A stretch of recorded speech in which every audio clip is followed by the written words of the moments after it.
David, you obviously haven't been at this club for a long time, but must be a big week. You must feel it already.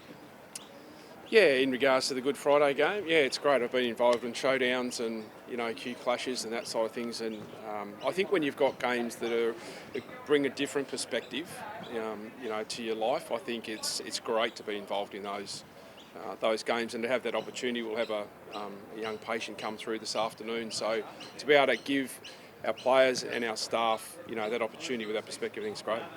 What was the review like after Saturday night? Oh, yeah, pretty honest.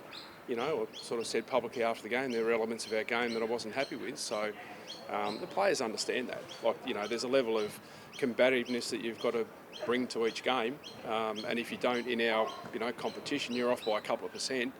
Yeah, it makes a hell of a difference. There's going to be a lot of eyes on you this Friday, obviously. Yep. What do you want to see from this young group? Well, we need to respond. We need to continue to learn as we go in regards to, the element that I think we learned from last week is that you have to be on point all the time. You've got to bring that level of competitiveness. We think our ball movement's in pretty reasonable shape. We're still working on our defence. But at the end of the day, we've just got to have that reliability to continue to compete. And that's what our fans want to see. They want to come to Friday's game and see us respond. There's always those calls about North keeping the Good Friday game. And it's interesting, isn't it? Those calls are... I don't understand them because the club fought really hard to get that. It's now not a standalone game as it was when it was initially established. There's lots of other marquee games around that. If that's the case, then all marquee games should be opened up. Anzac Day, Good Friday, Dreamtime. So I think if you're going to just single out us, I think that's unfair. And I've heard some of the reports in the media. We cherish this game, we respect this game, and we'll fight to keep this game. What can you do as a club though? To what? To make it stand alone again. Well, we'd have to work with the AFL. I mean, the club does a lot of work in the back end, because it's such a significant importance, and the message is great, in regards to financially supporting families that have got children that are unwell. So we would have to go back to the AFL and say, well, look, we'd like to have this game on our own. We understand that if we were playing better or in a better position, that gives you more bargaining power, doesn't it? Gives you the ability to negotiate harder with the AFL. But should that be the case? No, well, I don't think it should. If you go back to the start of the season, it's Carlton, Richmond. A few years ago, the Blues were struggling a bit. It didn't move. So I'm not sure why that narrative is now just focused on us because, we've got a young group coming through. It's great exposure for our young guys to have that opportunity to play in those games. Speaking of young guys, Will Phillips, is he a chance? Yeah, Will's in the mix. Yeah, he played well on the weekend. Loved what he did against the Hawks. So as a result, some of our guys weren't in great form last week, so he certainly comes back into the mix. Do you get Ben Cunnington? Yeah. Yeah, I do. Yeah, Ben's back. Yeah. It hasn't been, the injury that he's had has been concussion. The last couple of weeks, it's just been a load issue for us. I pushed pretty hard last week to bring him in. But yeah, based on just the speed of the game, which is ramped up a little bit, we just needed to have that one more week to get him going. But I rang him on Saturday, not after the game, before the game, just sort of said, ready to go. So it's still probably too big of a stretch for Luke McDonald and Trent Dumont. Yeah, it is. Yeah. Luke's training, we just got to be careful on that quad with the kicking. If you do a quad a second time, they're significant, so they take a lot longer. So we'll be patient with him, and I think Trent might be back VFL maybe next week. So Luke's a chance next week, and then Trent the week after. So it sounds like the fixture beyond round 6 has been delayed again, released. Does that matter in your planning at all? I guess you know who you're playing pretty much, don't you? But I think because of last year, I don't think it matters now. I think if this was our first experience, it'd be like, what do we do? How do we shift it?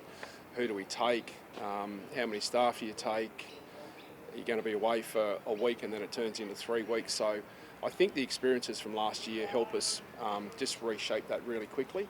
I think at the end of the day, as coaches, we just go, well, anywhere, anytime, anyhow sort of thing. You've just got to get on with that. So we understand that. The impact that I think it then has on your families, being away for an extended period when you're not sure of how long you're going to be. But yeah, I think we're all ready to just pack and move where we need to.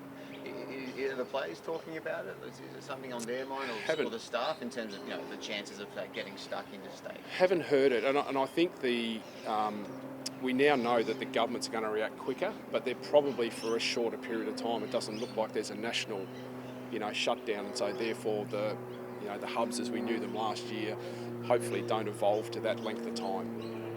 Yeah, but obviously it helps getting a few senior players coming back over the next few weeks. But this young group, how do you keep them up? How do you, hopefully they're not smacked around every week. No. How do you keep them with that belief that they're on the right track? Well, I think you've just got to continue to encourage their energy, and look at the positives in their game. Charlie Lazzaro's game I thought was terrific. His first full game, 16 odd possession, Tom Powell. I mean, Tom Powell's doing some really special things in the midfield. And I think they bring that energy. I think the energy helps the older guys, and then I think the older guys can add their experience back into the youth. So, we're pretty clear. We've got that growth mindset. We'll continue to work on their weapons and the things that they're good at, because that's why we drafted them, and I think that keeps them pretty bubbly along. And look, at different times, you've got to have some fun. You've got to have some fun and energy in your training. What about you? I know you've said you thought it was going to be a bumpy ride, obviously. Yep. Is it what you thought it would be? Yeah, probably. Yeah, probably. I think what I've seen quickly, though, is I've seen some lot of internal growth. The work that I think our coaching group particularly are doing with our players and where we're going and the education that we're doing, it's going to hold us in great stead. We've got some really experienced coaches that are helping our young group at the moment. And I think what we're seeing is our older group now taking on that responsibility to grow those young players as they come through. Ruzi, what are you getting out of him day to day? What does he bring to the group? Well, Ruzi's not around day to day, so we'll catch up with him for lunch on Thursday. Keep forgetting the day, so it's Wednesday today.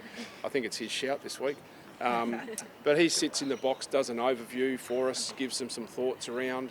I can bounce some ideas off in regards to selection, direction, feedback, meetings. So he's been great to have that as a sounding board. A lot of the times it's very similar, but there's that 20% of difference where he goes, well, have you tried this or thought about that? So I think that aspect that he brings just as another set of eyes to filter some information has been great. Jack Marnie, has he recovered? Yeah, both Jacks have. Both Jacks will be available, so they've done a really good job, the medicos. The boys are really diligent with their recovery, so yeah, they both look like, they'll have a test today to get through training, but yeah, they both look like they're okay. Anyone else going to get back? This week? No, I don't think so. No, Cunners is probably... Oh, sorry, Kyron Hayden will be the other one that will be in the mix, so it'd be nice to have his speed and power back in the mix as well. So both him and Ben will be strong candidates this week. Thanks, guys. Oh, sorry, can I just add one thing? Coaches and players have come up with an idea to help support the cause on Friday. So any new member that signs up today or before the game on Friday, collectively the staff, the coaches and the players will donate $50 towards Good Friday appeal for every new member. So if we get 200 members, then we'll donate that. So that'll be 10 grand from that side of things. So we just think that the cause is certainly beyond just what we are and our game, and we think our ability to contribute to that is significant. So that's our pledge for the next few days. Thanks, guys. Thank you. Cheers. Appreciate it.